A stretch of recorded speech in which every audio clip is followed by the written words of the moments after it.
Moçambique é um país que foi inspirado por jovens que decidiram arriscar as suas vidas e lutar pela independência, que veio a concretizar-se a 25 de junho de 1975. Com a independência, a construção de uma nova nação, que é o Moçambique independente, surgiram novos desafios. À semelhança do que aconteceu com a fundação da Frente de Libertação de Moçambique, os jovens são hoje, de novo, chamados a liderar o seu futuro para garantir a unidade nacional, o patriotismo, o crescimento económico e, consequentemente, o almejado desenvolvimento. É neste âmbito que o Mais Negócios convidou o jovem empresário e advogado Isálcio Manjane para com ele abordar sobre o papel da juventude de hoje perante os desafios que se lhe impõem. Respostas a estes questionamentos nos próximos minutos de conversa. Caríssimo telespectador, bem-vindo ao Mais Negócios.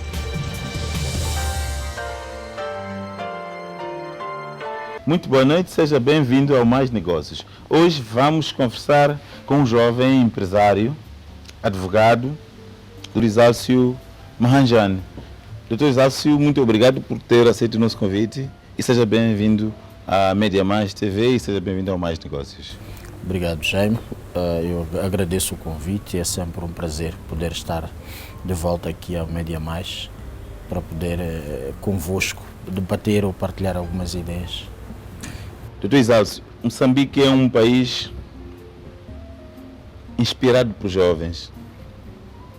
Jovens que no passado decidiram que deviam lutar pelo seu país, lutar pela independência do seu país e conseguiram. Essa juventude libertadora, a maioria, graças a Deus, continua viva. E nós ainda podemos colher experiências neles. É sobre os desafios da juventude que nós vamos conversar hoje. E antes de mais queria perceber de si, como jovem, empresário, advogado, que desafios coloca a juventude de hoje, de Moçambique independente. Mais uma vez, obrigado, Jaime. Eu penso que os desafios são dinâmicos. Alguns desafios de ontem não são os desafios, mas há desafios permanentes. E se nós lutamos, se a juventude lutou para a independência, há uma necessidade de lutar para preservar esta independência, garantir que esta independência seja contínua e que os moçambicanos possam gozar do seu direito de serem moçambicanos e usarem do seu poder de serem moçambicanos. É inevitável que hoje a tranquilidade, a soberania de Moçambique são desafios que se mostram modernos, urgentes. Temos a situação em Cabo Delgado, fomos por várias razões, olhando para Cabo Delgado de forma desinteressada, mas hoje sentimos que está ali parte de Moçambique a lutar para a sua própria sobrevivência e a lutar para que se mantenha parte do território moçambicano. Eu dou o exemplo de um corpo humano. De nada adianta termos uma cabeça bem rapada se tivermos uma perna dorida. E neste momento eu penso que a nossa soberania, a ordem e a tranquilidade pública são desafios que se mostram urgentes, porque através a partir da paz, a partir da tranquilidade, nós temos inspiração e disposição para dar o melhor de nós para uma agenda de desenvolvimento, de erradicação da pobreza e de bem-estar dos moçambicanos, que é o desafio que de alguma forma nos últimos 20 anos, vamos falar com alguma propriedade de 20 anos, tem sido a agenda de bandeira de Moçambique. E qual é o papel do jovem? Exatamente neste capítulo de crescimento e desenvolvimento do país. Nós temos que participar no processo de formação e de tomada de decisão. Temos que participar nos processos em que trabalhamos de produção, de produção, no sentido de que todos os setores da economia, o setor primário, secundário, terciário, possam atingir o seu pleno, para que o Estado, por sua vez, embora tenha aqui um papel duplo, portanto, há de ser um agente econômico, mas depois tem o seu papel, que é de garantir a harmonia social através daquilo que se designam impostos. Mas, exato, mas para que isso aconteça é preciso que todos os jovens estejam engajados nesse processo de produção e geração de riqueza. Falou de processo de tomada de decisão. Há uma preocupação mais ou menos barulhenta, digamos, nas conversas com vários ciclos de jovens, de organizações, não é bem a ausência, mas digamos, da lentidão do processo de transferência do legado de governação dos jovens libertadores aos jovens de hoje. Os jovens acham que estão a ser excluídos. É exatamente essa percepção ou o processo é mesmo assim? O que é que acha sobre esse assunto? Eu devo ter lido e convivido com grandes políticos e aí aprendi que o poder não se dá, o poder conquista-se. Conquista-se. Então é preciso saber se o que nós jovens estamos a fazer é necessário ou é suficiente para conquistarmos tal poder.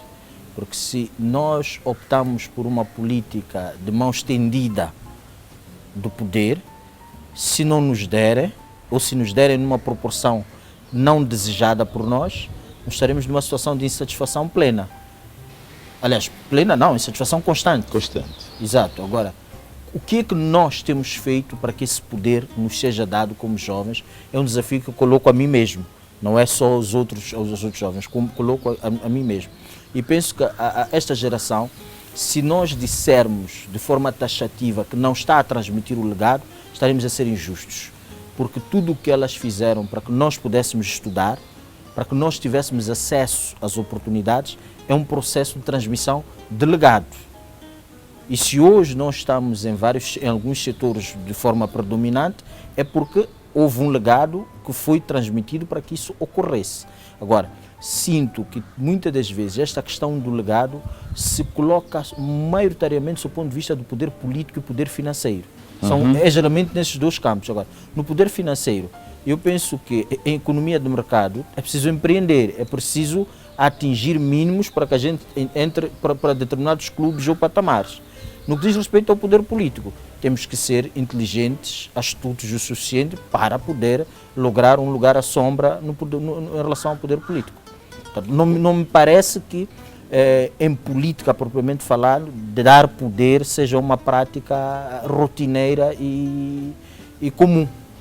Tudo bem, poder provavelmente tenha sido um mau exemplo, mas o jovem reclama acesso, digamos, às oportunidades, digamos, para participar no processo de crescimento deste país.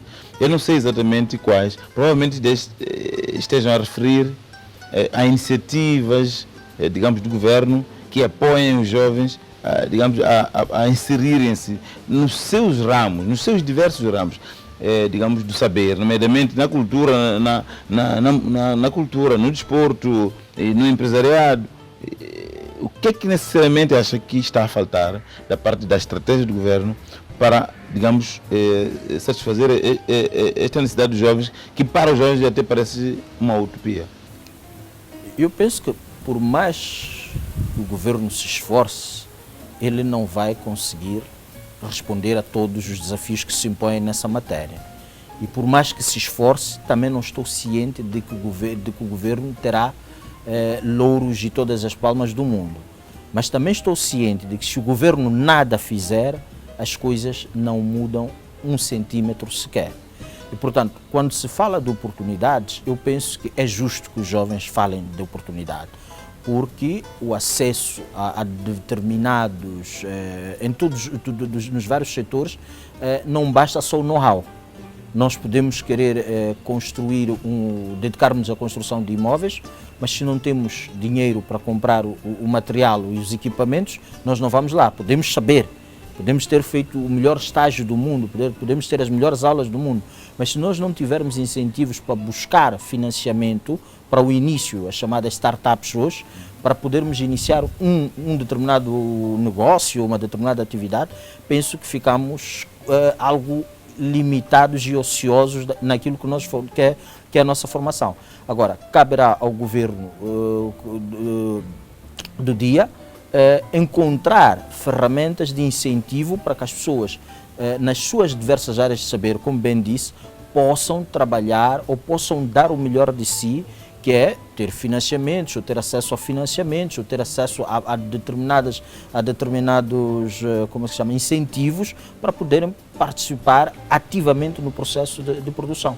Nesta participação, olhando para aquilo que são os programas, os diversos programas de governação que nós temos estado a ver nos últimos anos, consegue, digamos espelhar nos programas de governação aquilo que é, na qualidade de jovem, vamos lá, consegue ler o programa de governação e perceber que este assunto me diz respeito? Bom, eu como jurista, uma das coisas que é crucial no direito é que as leis, para vincularem, têm de ser publicadas. Mas este processo de publicação tem se mostrado insuficiente porque as pessoas, embora publicadas, não têm acessos ou não há um trabalho para que elas possam ter conhecimento das leis. Os programas do governo também têm este problema. Quer dizer, é um programa todo ele estruturado, é um programa em que se apresentam linhas. Vou criar, por exemplo, vamos fomentar a produção de castanha em XPTO toneladas, mas isso para o cidadão normal pode ser grego. Pode ser uma escrita em grego, porque ele não sabe o que é que isso significa.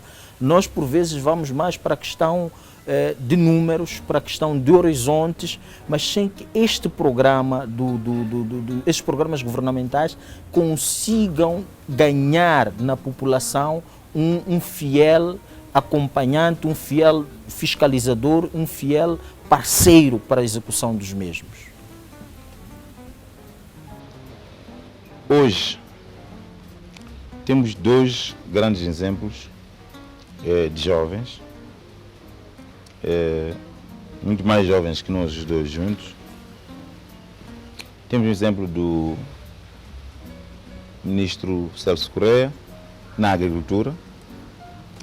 Temos o exemplo do secretário de Estado Oswaldo Petersburg no emprego, na juventude e no emprego. Só tomando esses dois, temos muito mais. Temos o Oswaldo Machatino, temos muitos outros. Olhando para esses pontos nevrálgicos, olhando para esses dois jovens que lhes foram digamos, que lhes foi dada essa oportunidade para, em nome da juventude, mostrar o seu trabalho e mostrar aquilo que o jovem pode. Que lações podemos tirar? Eles nos representam, estamos felizes contra. Eles pensam em nós ou eles pensam, digamos, naquilo que são as deficiências que acabou de referir agora em termos da governação? Bom, há de ser um exercício um bocado complexo. Primeiro que são duas pessoas por si só diferentes, uma da outra. Naturalmente. Os processos de ascensão e entrada na política também são diferentes. Penso que o Oswaldo é decano no que diz respeito à política. O Celso não é decano em relação ao Oswaldo. E também tenho um problema de crer que sejam a expressão de legitimidade da própria juventude. São jovens escolhidos ou são escolhas feitas dentro da própria juventude. E por aí também, quer dizer, teria dificuldades de achá-los como legítimos representantes da juventude. Tínhamos que encontrar outros meios para ferir essa legitimidade. Penso que o Oswaldo está, neste momento, quer dizer, o campo de atuação do Secretário de Estado do Emprego é muito maior, do ponto de vista de expectativas de jovens, do que o campo do Ministro da Agricultura, porque o Ministro da Agricultura vai trabalhar só com a agricultura. O Secretário de Estado pode trabalhar também com a agricultura. Os seus programas, os programas do Secretário vão parecer mais transversais. Portanto, por aí também temos um coeficiente de análise como tal. É inevitável que neste momento parece que quem tem mais dinheiro, quem tem mais recursos é o Ministro da Agricultura, embora a nossa Constituição e a nossa lei preveja a agricultura como base da nossa economia, mas a agricultura tem que estar em conexão com outras áreas de saber, porque precisamos de um agrônomo, isso não é a agricultura que nos dá, é a educação que nos dá. Precisamos de máquinas, não é a agricultura que nos dá, vai ser um outro setor. Precisamos de outras técnicas que a agricultura em si pode não nos conseguir dar. Agora, no atual modelo, eu encontro aqui muitas dificuldades. Por quê? Parece-me que dos vários setores de produção estamos a priorizar num só, que é a agricultura. Por isso, vamos ter um que há de ser o one-man show, mas que temos, aliás, há várias intervenções públicas a questionar os programas, e são questionamentos razoáveis num ambiente de debate, porque discute-se a cadeia de valores. Qual é a cadeia de valores que agrega este programa de agricultura? Se calhar o Osvaldo está em melhores condições de criar uma cadeia de valores até para este próprio projeto. Provavelmente aqui seja o que estava muito bem a referir anteriormente, que é a ausência da divulgação plena destes programas. Porque no que temos estado ali a acompanhar é que, por exemplo, o programa Sustenta exatamente está destinado a desenvolver cadeia de valor, nomeadamente a agricultura, o processamento, o transporte, comercialização, serviços, é mais ou menos essa a ideia. Mas se lhe perguntassem agora, se um jovem lhe perguntasse, se lhe encontrasse agora, perguntasse, o senhor que é sobejamente conhecido, que é um jovem que muito bem está inserido no ambiente da juventude moçambicana, conversa bem, esteve na OJM, fala com muita gente, se lhe perguntasse hoje, um jovem encontrar e dizer, eu tenho um projeto de agricultura, como é que eu devo fazer para desenvolver o meu projeto? O que é que ele diria? Bom, não deixaria de indicar o Sustenta, porque lá há ferramentas que são úteis à própria agricultura, mas eu não penso que indicando ou não indicando resolva o problema de fundo, que é compreender o próprio sistema, o próprio Sustenta, estudar e criticar o próprio Sustenta para saber se é sustentável ou não. Mais uma vez, falta de divulgação. Podemos divulgar. Se tu divulgas uma coisa imperfeita, Jaime, qual é o ganho? É debate. E depois eu retifico.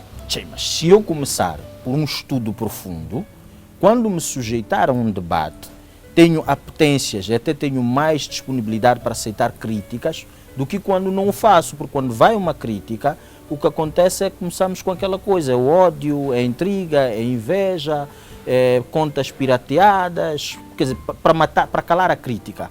Exatamente porque me parece a mim que não houve um estudo prévio, profundo, e a razão disso há de ser simples.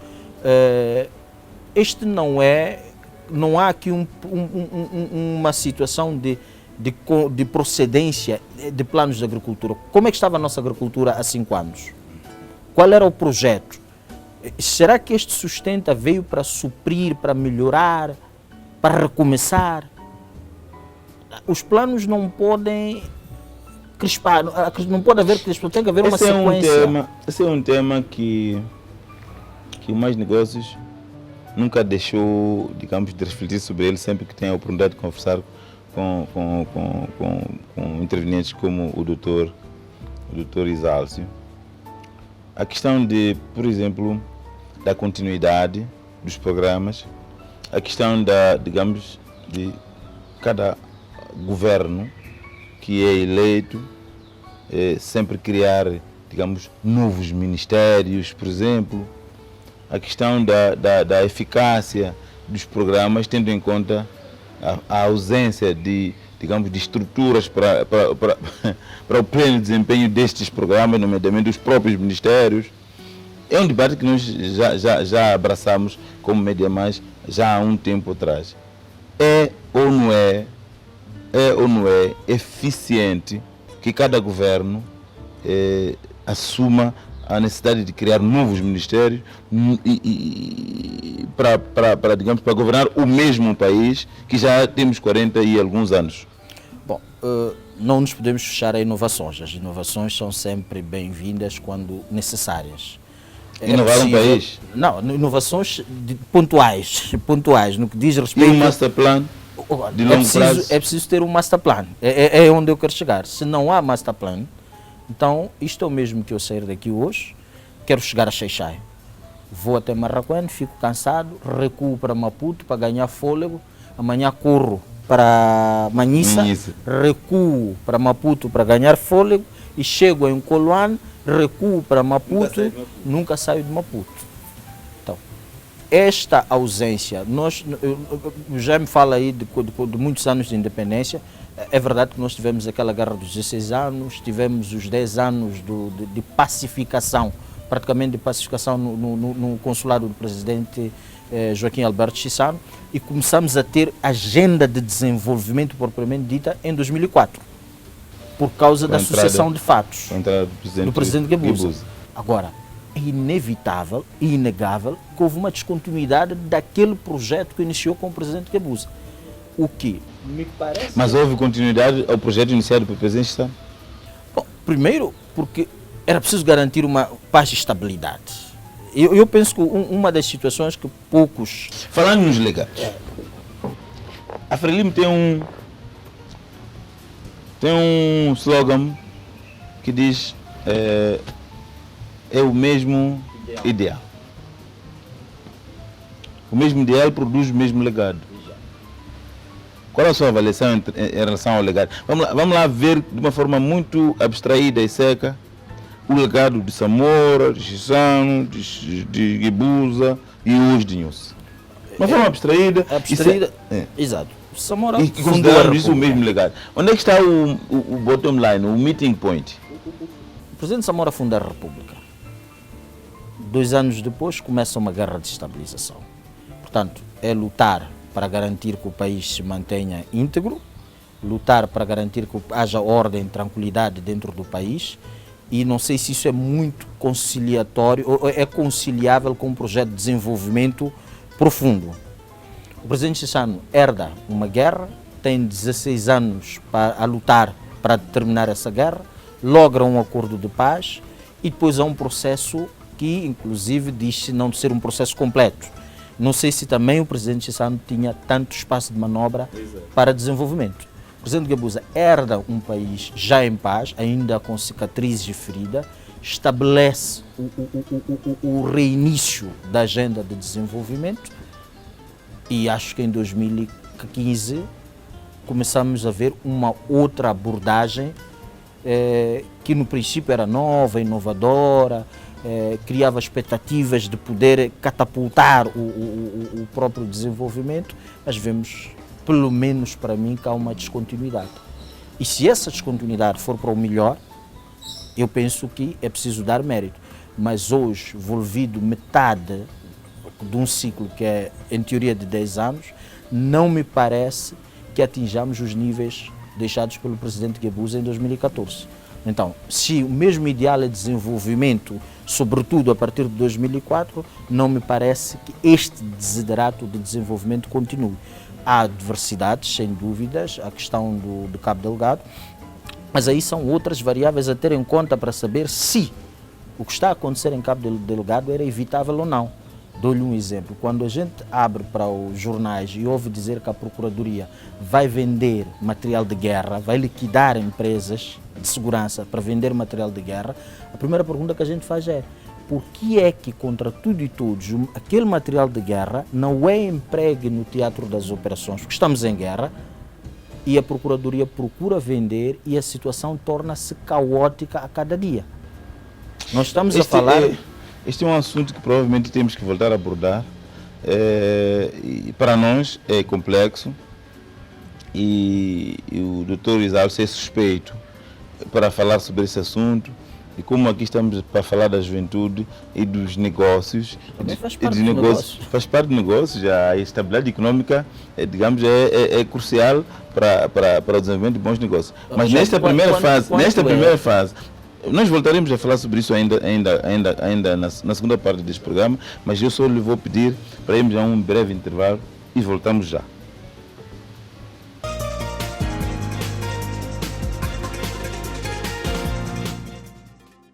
mercado de câmbios com referência ao dia 14 de outubro, o Banco de Moçambique estabelece taxas de câmbio médias de referência em meticais por unidade de moeda externa. O dólar americano cotado a 72,73, o rand a 4,41, o renminbi, a moeda chinesa a 10,81, a libra esterlina a 94,14 e o euro a 85,42. No que concerne ao mercado financeiro, o Banco de Moçambique mantém as taxas de facilidades permanentes de cedência e de depósitos em 13,25% e 7,25% respectivamente, e no que diz respeito à Prime Rate, está estabelecida em 15,9%. Para os investidores no mercado de valores mobiliários, a capitalização bolsista está em cerca de 1,5%. Quanto ao índice geral de preços ao consumidor, o país registrou em setembro de 2020 uma inflação mensal de menos 0,32%, a variação acumulada situou-se em 0,77% e a variação homóloga em 3%, caracterizando uma inflação média de 12 meses de 3%. Todas as semanas, a Mídia Mais TV traz para si os indicadores que influenciam o seu processo de tomada de decisões de negócios, aqui onde se fala de tudo. Mais negócios.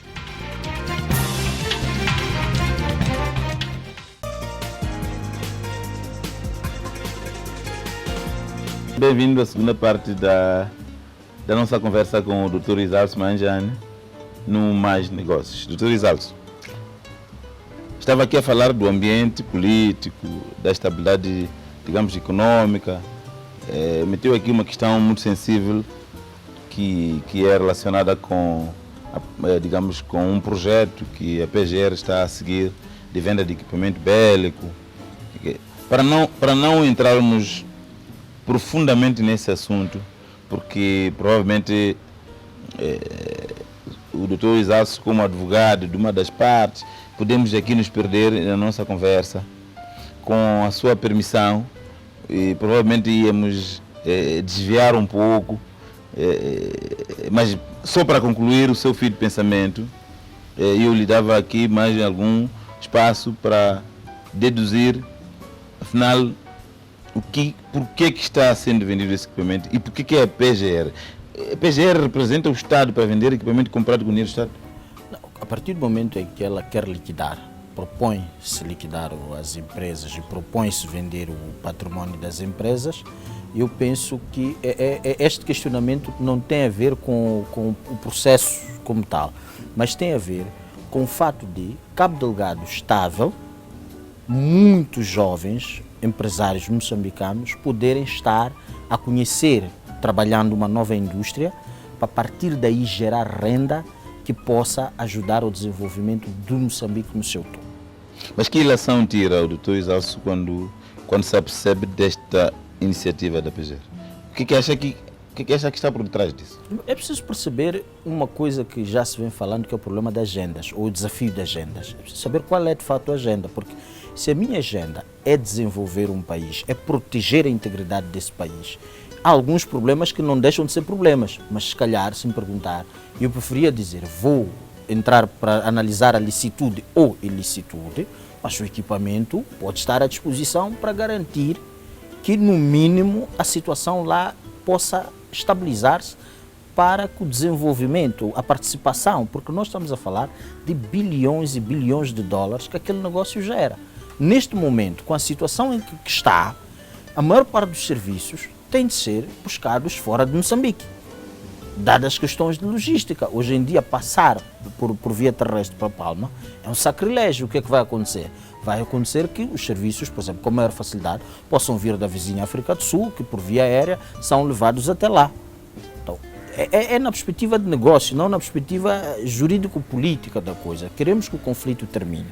Mas também achamos que, se calhar, o envolvimento de todas as forças vivas da sociedade, o empenho de todas as energias, de todo o equipamento, porque este pronunciamento meu pode parecer algo isolado, mas o general Matsinha já veio dizer que é preciso modernizar as forças de defesa e segurança. Agora, se nos disserem que aquele equipamento é obsoleto, não serve, aí vamos dar alguma razão, mas ninguém nos disse se servia ou não. A verdade é que neste momento estamos a criar uma situação, ainda hoje via a situação de um muro blindado que está a ser criado à volta de Palma. Quer dizer, é uma situação menos boa, mas também temos que entender que os investidores não vão estar ali para servir de carne no canhão. Já que estamos a falar desse assunto, vamos de novo... Não vamos necessariamente. Vamos de novo. Hoje o jornal Canal de Moçambique aparece na capa a dizer, queremos tentar, acho que os telespectadores vão concordar comigo, o fato de estarmos aqui com o Dr. Isalcio, não vamos deixar de aproveitar a oportunidade de querer perceber, digamos, o que está por detrás desses processos todos que interessam muito, digamos, ao povo moçambicano e que não podemos deixar, embora este seja um programa de negócios, mas por ser ele também homem de negócio e advogado, digamos, do antigo presidente Guebuza, não vamos deixar essa oportunidade de querer ouvi-lo. E hoje saiu no jornal Canal de Moçambique dizendo que o presidente Guebuza teria dito na última audição que teve com a PGR, que remetia a responsabilidade praticamente operacional toda, digamos, do projeto ao antigo ministro da Defesa. Praticamente o que se diz no jornal, eu não li o texto, li apenas a capa, não li com profundidade o texto, mas só a capa remete-se ao antigo ministro da Defesa. Terá o presidente Guebuza, na qualidade de advogado que esteve presente provavelmente na audição, terá o presidente Guebuza mesmo transferido a responsabilidade do assunto ao atual presidente Nyusi? Eu não li o jornal ainda, porque demorou a sair, mas por uma questão de ética, de ontologia e também, sobretudo, de lei, não posso pronunciar. O inquérito está numa fase secreta e, portanto, todos nós devemos colaborar para garantir que ele se mantenha secreto. Nós, na qualidade de comunicação social, é nossa obrigação. Sempre que tivermos a oportunidade de ouvir uma das partes, sempre procuramos saber se podem cada vez mais espelhar, porque é uma preocupação do povo moçambicano, saber quais são os contornos deste processo. É por isso mesmo que perguntamos, que tivemos a oportunidade de conversar consigo, o que não é fácil, mas respeitamos aquilo que são as diretrizes do vosso trabalho, nós não queremos interferir, mas ficamos muito preocupados quando vimos a capa do jornal Canal de Moçambique hoje a referir naqueles termos. Mas é uma coisa que, quer dizer, é uma tarefa inglória e ingrata, quando a pessoa não pode falar. O garante de sucesso nos negócios primeiro é a licitude dos atos e a justiça nos atos. Como é que está a justiça nos negócios em Moçambique? Como é que está o processo? Bom, eu tenho dito algumas vezes que nós, como nação, estamos a crescer em diversos setores, nos diversos poderes também. O poder judicial é um deles. Portanto, embora quando se fala do judiciário não só se olhe para outros tribunais, olha-se para o Ministério Público, olha-se para os advogados, olha-se também para a própria sociedade em si. Mas temo que nos últimos tempos, com o advento dos recursos sobretudo, a nossa justiça não esteja a caminhar para esta nova realidade. Primeiro porque hoje, para obter uma justiça civil, em função do montante, torna-se muito oneroso poder ir atrás ou correr atrás de um direito, reclamar um direito. Isto porque, por sua vez, quando a pessoa diz que não tem meios, a lei também não diz como provar esses meios, a ausência de meios. Quando vamos por exemplo, ao particular, vai às administrações lá do bairro, a companhia, tem lá um atestado de pobreza, há juízes que questionam esses atestados de pobreza.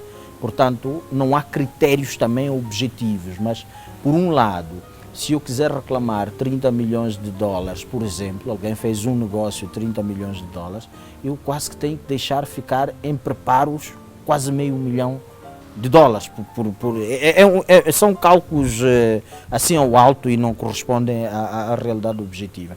Portanto, eu penso que neste âmbito dos negócios é preciso alguma reforma para permitir celeridade, porque se eu tenho um contrato, estamos a falar agora do oil and gas, em que alguém me dá algum valor para cumprir com determinada com uma obrigação e alguém não cumpre e compromete-me, eu tenho que ter uma justiça célere que me permite, em tempo, uma providência mínima para que eu não seja incumpridor deste lado. Por outro lado, se quisermos analisar numa outra bitola, tem sido frequente as pessoas preferirem outras praças para dirimir conflitos que aconteçam até aqui em Moçambique. Porque não há conforto objetivo de quem esteja a fazer o negócio, de que a justiça moçambicana vá ser célere, por um lado, por outro lado, justa. Aliás, essa é a justificação que os bancos comerciais têm estado a dar, que o maior problema não é a disponibilidade de dinheiro para conceder crédito. Primeiro é o risco que o empresário moçambicano apresenta. Segundo é o problema da celeridade da justiça. Quer dizer, cobrar uma dívida em Moçambique é praticamente um projeto inglório. Jaime, o banco empresta-me dinheiro, eu entro em cumprimento, o banco vai executar-me hoje, em 2020, se calhar só me consegue tirar o imóvel que eu dei como garantia em 2022. Isso não é rentável para os próprios bancos. Quem fala de bancos fala de outros também. Então, a pessoa tem uma faturação de 30 milhões de meticais, quer aplicar até para pagar a fornecedores, os próprios trabalhadores, vê-se na iminência de encerrar a sua empresa, porque só 2 anos depois é que o tribunal, em primeira instância, vai decidir se sim ou se não, se tem direito ou não. Depois tem aquela espiral de recursos, que um bom devedor até já sabe, dívida não dá cadeia, se eu perco, recorro. Quer dizer, os próprios tribunais não fazem um trabalho para garantir o interesse e garantir que o negócio ocorra e seja atrativo em Moçambique. Um amigo disse que na África do Sul os ladrões até fazem estudos de viabilidade. Quer dizer, olham para a lei, dizem, se roubar, se eu matar aquele senhor, a pena vai ser esta e o bill, como se chama, a caução vai ser aquela, 4 dias depois vou sair, mas vou roubar aquilo. Se eu não matar, a caução vai ser esta e em 2 dias depois pago a caução. Quer dizer, ele faz um business plan para um roubo, porque a justiça funciona. Ele sabe que se não matar, se furtar, a penalização é esta e a caução é essa. Se roubar, a caução é esta e a penalização... Mas isto é se for apanhado, porque se não for apanhado, está no lucro. Sim, mas esse é que é o jogo do trabalho. Exato, mas eu penso que é preciso uma justiça de fato que seja célere no que diz respeito ao negócio. As secções criminais, as comerciais, elas são novas no nosso ordenamento jurídico, elas estão a crescer pelo menos a nível da cidade de Maputo, mas têm que ser céleres, porque se não o são, nós não vamos, o ambiente de negócio propriamente dito não se torna, não é dos melhores e não é atrativo. Então, se eu tenho que levar muito tempo, como dizia no princípio, para reclamar o meu crédito, eu até que o Tribunal Supremo em última instância decida, por uma ação declarativa de condenação, eu já fui à falência, porque depois há uma outra ação que é executiva. E a executiva também leva o seu tempo, portanto, eu posso andar 10 anos a cobrar um crédito. Aliás, mas se eu não tiver uma capacidade... de lei, com o cumprimento daquilo que eu processo, os processos, tem espaço para gerir o processo? Sim. As pessoas fazem essa gestão, quer dizer, criam, da mesma maneira que disse que faz due diligence na África do Sul para saber o que é que acontece no cenário A, B, C, aqui também faz due diligence. A due diligence é qualquer coisa como dizer... Estudar a fragilidade dos processos. Dos próprios processos. É normal você ir a um tribunal e o seu processo até sumiu, fica 6, 7 meses até encontrar o processo. Onde é que está? Doutor Isaldo, na qualidade de empresário na área de advocacia, consultor e de assistência jurídica, se um jovem é recém-formado na área de direito, ele consultar, o que é que ele lhe diria? Quais são os melhores, digamos, caminhos que ele deve seguir para se ingrar nesta atividade de assistência jurídica, neste negócio de advocacia? Bom, primeiro que ele tem que procurar ter o melhor estágio possível, que é cumprir com aquilo que são as normas do estágio. Esse é o primeiro caminho. Naturalmente que encontrar um bom patrono é outro pedaço desse bom caminho. E depois de terminar o estágio, tem 2 opções. Uma é empregar-se, a outra é inovar ou empreender, criando a sua própria companhia, a sua própria empresa e dar o melhor de si. os desafios que os temos, sobretudo depois por causa do Covid-19, lançam-nos para a inovação, obrigam-nos a inovar. Portanto, há uma necessidade de procurar inovar, estar próximo do cliente, responder tempestivamente ao cliente, porque às vezes nós temos tantos clientes e perdemos-los porque nós não somos capazes de dar aquela assistência que é necessário dar a um cliente. Um cliente manda-nos um e-mail às 7 e nós vamos responder 3, 4 dias depois. Isso não nos ajuda. Portanto, é preciso que as pessoas também, para além de pensar em iniciar, é dizer, olha, quando eu iniciar, se estiver 100 clientes, como é que faço a gestão destes mesmos clientes? Porque o difícil, tem-se dito, não é chegar, é manter o ritmo ou o nível daquilo que... E qual é o papel da Ordem dos Advogados nesse processo? Bom, a Ordem é o Grêmio dos Advogados, é ela que regula a atividade dos próprios advogados, mas também tem que promover a advocacia e a jovem advocacia. Desde o mandato do bastonário passado, há uma ideia de apoiar jovens advogados. Neste mandato do atual bastonário, o Dr. Casimiro, já se nota que as várias comissões de trabalho estão cheias de jovens, já se nota a existência de vários semblantes novos no mundo ou no ramo da advocacia.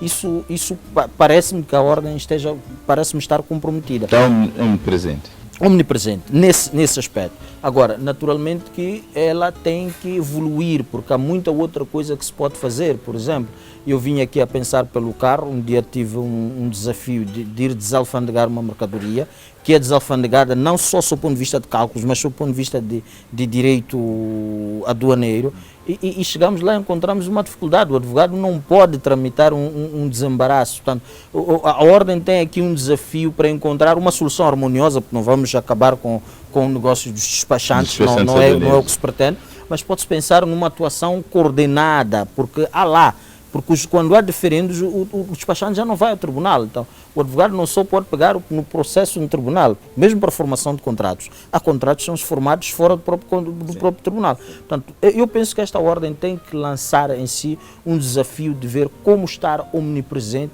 e ser de fato uma Ordem não só que defenda os interesses dos advogados, mas que esteja ao serviço da ideia de justiça que nós julgamos querer para o nosso próprio país. Porque se nós, como advogados, batermos insistentemente na defesa dos nossos direitos, está provado que com o tempo a gente vence, e sobretudo quando a nossa luta é feita com argumentos, de acordo com a lei e de acordo com a própria ciência. Então espero desta Ordem que, para além de olhar para a questão da promoção de jovens advogados, promover startups de advogados jovens, porque nós somos um país com 30 milhões de habitantes, ainda não chegamos aos 2.000 nos meus cálculos, posso estar errado, advogados, ainda estamos aquém daquilo que temos que oferecer como advogados para o que o país precisa, e também sabemos que há grandes multinacionais pelo mundo com muitos advogados, portanto também precisamos de ter empresas de advocacia que possam empregar 100, 200 advogados em Moçambique. É um sonho que não nos deve assustar, devemos correr para ele, de fato, para chegarmos a esses níveis de grandes companhias que pelo mundo exercem o comércio da advocacia. Dr. Exálcio, o senhor tem a sorte, provavelmente que muitos jovens gostariam de ter tido, de trabalhar perto do antigo presidente Guebuza.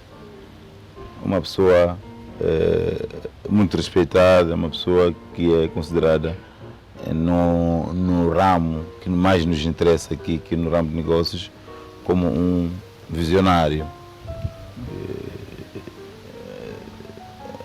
Sente-se realizado, um produto acabado, por estar a trabalhar perto dele.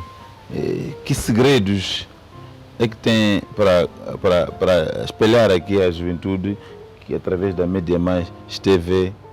Como é que é isso aí, trabalhar ao lado do presidente Guebuza? Como é que é isso, ser empregado não ser cidadão que o presidente Guebuza é presidente, ser empregado direto que tem que às vezes dizer não pode fazer assim, tem que fazer dessa forma, que é o seu papel de advogado. Como é que é esse processo? Conta lá Primeiro, é uma honra sem tamanho. É daquelas coisas que naturalmente eu acredito de forma cega que muita gente gostava de trabalhar com o presidente Guebuza. É difícil falar de Moçambique sem falar do presidente Guebuza. O presidente Guebuza está em todos os estágios da construção deste Moçambique independente. Portanto, é um tijolo de diversos segmentos deste edifício chamado Moçambique. Portanto, é uma honra incomensurável dizer que que me sinto um projeto acabado. Não me sinto um projeto acabado porque todos os dias aprende-se uma coisa com o presidente Guebuza.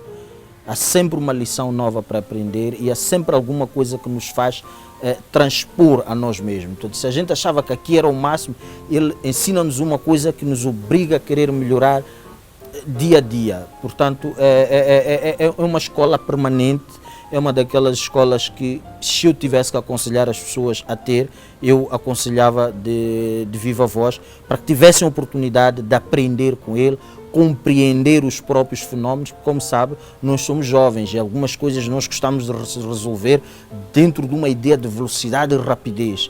E encontrar alguém que nos espevita a ser jovem, mas também chama-nos a atenção para a cutilância que é típica de um jovem, que às vezes temos que ter alguma ponderação, alguma calma e ter a sorte de fazê-lo de forma constante, isto é, diariamente. Aliás, é um espetáculo. Aliás, o presidente Guebuza defende, digamos, a ideia de que os jovens é que devem assumir o protagonismo para o desenvolvimento. Provavelmente é por isso que não foi buscar grandes advogados famosos, mais velhos da idade dele, que existem neste país, e foi buscar miúdos, passa a expressão, não lhe estou a desprezar, foi buscar miúdos do seu nível, do Chival, com menos de 20 anos de experiência, para serem seus advogados. Primeiro, a visão dele sobre o negócio e sobre aquilo que ele pretende é uma visão muito dele, da qual claro, posso achar que sei ou penso alguma coisa, portanto teria dificuldades de tecer algum comentário.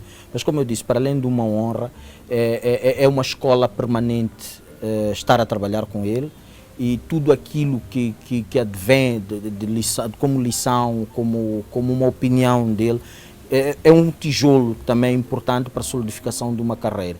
Ele apostar em jovens, ele já foi jovem um dia, ele como jovem assumiu o seu protagonismo, libertou a pátria, e é alguém que confia que os jovens de hoje têm a mesma capacidade dos jovens, e responsabilidade dos jovens de 25 de setembro. Portanto, é o materializar ou a permanência de uma ideia dele de que a juventude tem um papel preponderante no papel do desenvolvimento e na consolidação da moçambicanidade. Opa, nós vamos, na qualidade de observadores atentos e temos a responsabilidade de comunicar com responsabilidade. Vamos esperar que tudo corra bem, que o povo moçambicano fique esclarecido, que esses processos que só atrapalham-nos, na verdade, não nos levam a lado nenhum, só nos atrasam o nosso processo de desenvolvimento. Infelizmente, o presidente Nyusi hoje está perante uma situação em que ele, em vez de se preocupar com assuntos de desenvolvimento, tem que se preocupar com assuntos desta natureza. Esperemos que isso tudo passe e que o presidente Guebuza tenha uma reforma confortável por tudo que fez para este país, que nós reconhecemos e qualquer jovem reconhece. Agora, olhando saindo do presidente Guebuza, olhando para aquilo que são os desafios que este país impõe na atualidade e pensando de forma mais ou menos antecipada que o presidente Nyusi está no seu último mandato, que perfil de presidente, como jovem, moçambicano, jovem, gostaria de ver a substituir o presidente Nyusi? Perfil. Bom, esta é uma daquelas questões bastante subjetivas, isto porque não vai gerar consensos e é suscetível de criar várias interpretações, até porque podem-se fazer links imediatos, mas como jovem deste país não posso me sentir coagido de dizer, na verdade é o segundo mandato do presidente Nyusi, a tradição em Moçambique, embora por vezes já haja espaço para a imaginação, veja que o presidente Chissano tinha a possibilidade, na letra e no espírito da lei, de fazer mais um mandato, não fez, cumpriu 2. O presidente Gabuza tinha, do ponto de vista de poder político objetivo, condições para mais, não fez, cumpriu 2. Quero crer que o presidente Nyusi vá também... Eu acredito que isso nem sequer seja debate. Sim, eu isso também é uma questão está estabelecida na Constituição da República. Sim, então, mas também...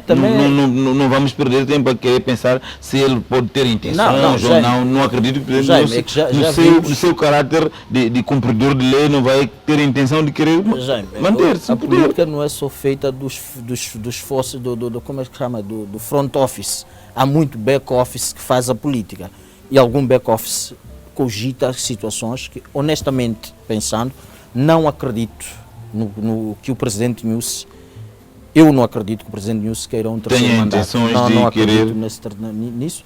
E por isso também acredito que este é o seu segundo e último mandato. Que perfil? Perfil. Terá que ser alguém à altura dos desafios do país. Nós não sabemos como é que a situação de Cabo Delgado termina até 2024.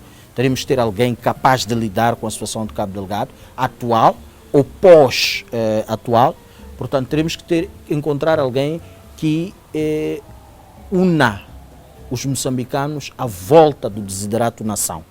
É preciso que avancemos como uma nação. E quando eu digo isto é porque, com Mariano Nhongo na mata, nós não estamos unidos no desiderato de Moçambique, porque não se pode passar pela zona central à vontade, que há o risco de uma emboscada. Mas temos que pensar todos como Moçambique. Então tem que ser alguém que consiga criar condições para aglutinar os moçambicanos em prol de uma causa. E a questão das regiões é relevante?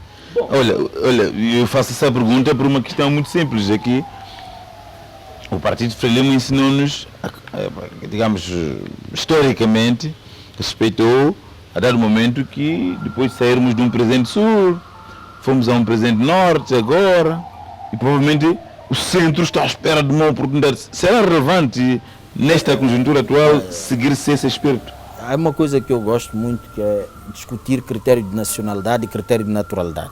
Exato. Nacionalidade, nós temos nacionalidade adquirida, temos nacionalidade originária. Por ius soil, por direito de sangue.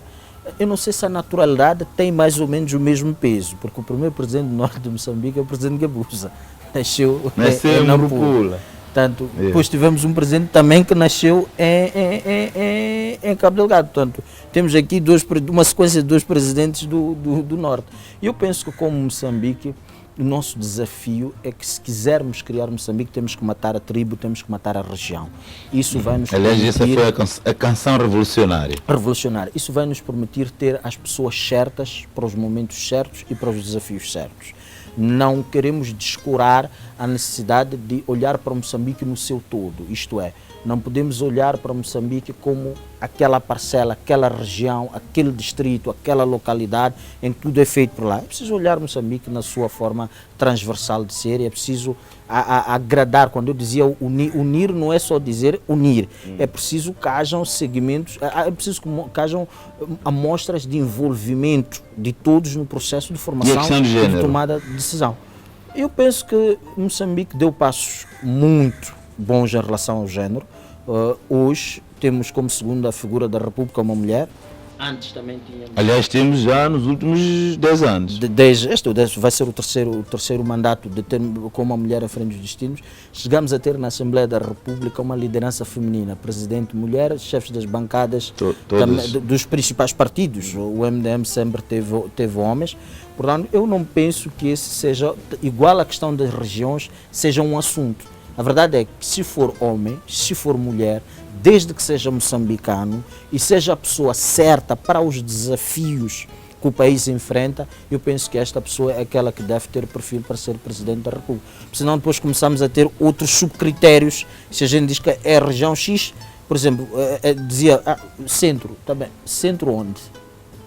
Qual vai ser o critério? De maioria, de minoria? descentralidade. Portanto, eu penso que é preciso matar a tribo, é preciso matar a região, mas é preciso que os moçambicanos falem a mesma língua em termos de ideias, né? Que é Moçambique primeiro. Pois, Dr. Isalcio, mais uma vez, muito obrigado por este seu tempo. A juventude moçambicana, acredito que ficou satisfeita em ouvi-lo. A gente só lhe vê aí em grandes holofotes de problemas, das dívidas ocultas. Nunca tivemos uma oportunidade para conversar consigo. Assuntos que dizem respeito à sua idade, ao ambiente em que vive, como jovem. O Mais Negócios agradece bastante por ter aceito esta conversa e aos nossos telespectadores, mais uma vez, obrigado pela audiência e nos voltamos à quarta-feira à mesma hora. Boa noite.